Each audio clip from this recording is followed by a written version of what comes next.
Oh shit. Dorian, what's his name? Dorian? He's supposed to be Narcissus' friend. Narcissus' friend. And he set his ass up from the beginning. Because he already knew what Narcissus was going to do. So he set his ass up. Anyway, we go through this episode, we get backstory on Narcissus. And basically, they're just trying to set up Arslan, Narcissus, and then starting the team off, basically. Narcissus, he had to prove he was a G to the king. And he proved it. They talked about how he brought down 3 armies. 3. They all teamed up to take down Pars. Pars was off guard. I mean, they were not off guard, but they was handicapped. They probably would have lost. He set them up, and he was able to win with his little strategy. He said sometimes a whole lot of fucking power was gonna win. He said sometimes you need a little bit of strategy. And he set free the slaves, right? And some of the soldiers, they're looking like, what the fuck are you doing? He said, why are you letting my people go? You know, that type of shit. He said, it's time to fight. He said, fuck it, it's time to fight. And they came at Narcissus, and he put their asses to shame. That he's a great swordsman. So he's not only into the books. He's not only an avid study buddy. This motherfucker he's the whole package. He's about that life. He's about both lives. He's about the art life. He's about that combat life. And he's about that strategy life. Anyway, what he did was he told each person in the army, right, in the 3 opposing armies. I don't know if he said it himself. I think he probably sent somebody else to do it. But he said that each one of them was trading on the other one. And they said, of course, they're going to, they'll be like, well, nah, there's no reason for them to switch on us. Plus, Pars is one of our enemies. They got our slaves and they got our people as slaves in there and stuff like that. So they didn't believe it. And he says, well, we can prove it. They're going to release their slaves. And the people, look, they did it. The guy was right. Such and such, the Persians are going to turn on us. Or the, what was the other one? The Kaluas, or what, I can't remember what their name. They're going to turn on us. So they fought amongst each other. So then Pars came in and wiped them out, finished them off.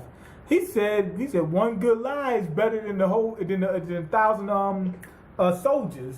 He said one well placed the art of misdirection, basically. One well placed some misdirection is better than risking their lives, whatever. Anyway, Arslan, he wants to help, but he's way too fucking pampered. Like, after they told that story, he's just way too fucking pampered. He wanted to help that boy prepare this food and stuff like that.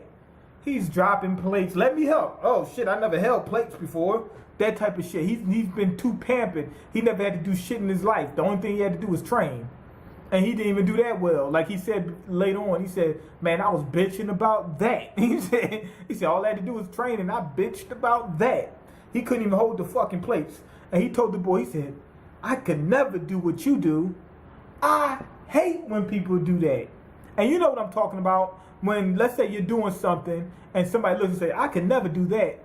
And let's say if you're a sprinter, right? And somebody sees you run a mile in maybe like 7 minutes. They'll look and say, I can never do that.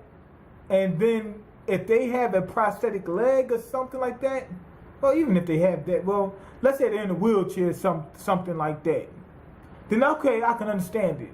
But motherfuckers that never even tried just say, I can't. That shit's irritating. I'm like, damn, you didn't even fucking try. You know, or I don't like that food. You ever ate any? No, and I never will. Then how you know if you like it or not? You don't even have a good reason why you wouldn't even try. That's the type of person Arslan is. He's too fucking pampered. I know somebody that eats Oreos, but they don't eat the Oreos, they eat the cream in it and throw the fucking cookie away. Like the cookie's like a banana peel, like you throw the peel away. That shit is annoying. This shit is ridiculous. You don't even try. So that's what Arslan is right now.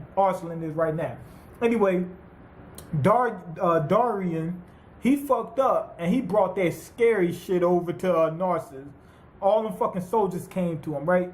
And he says, what path did you take? And he says, I had to do what I had to do. And he says, okay, you took the path knowing that they will follow you and come here. He said, so you set me up. He said, I had to. He said, we need you.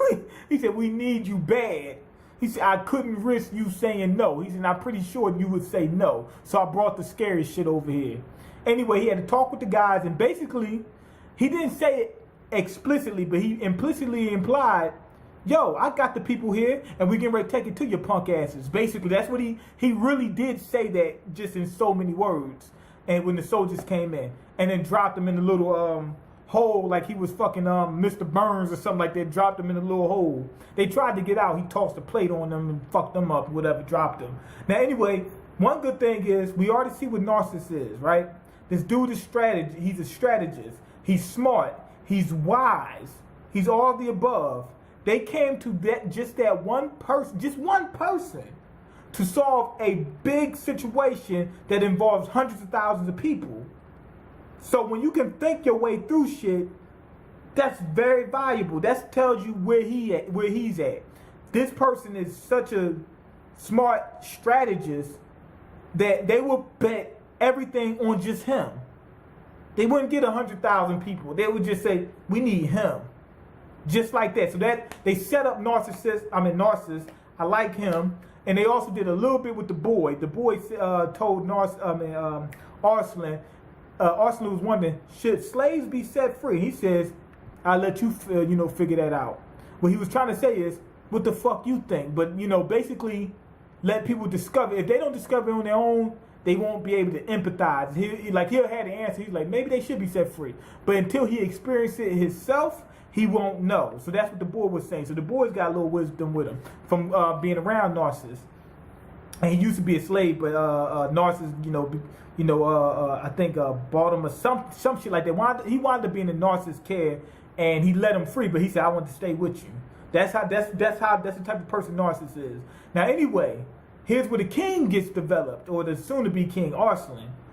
First off, we know they fucked up Varese, and they was mad about that. But anyway, he's able to look past that, focus on Narcissus, and he says, yo, if you join us, I will reward you.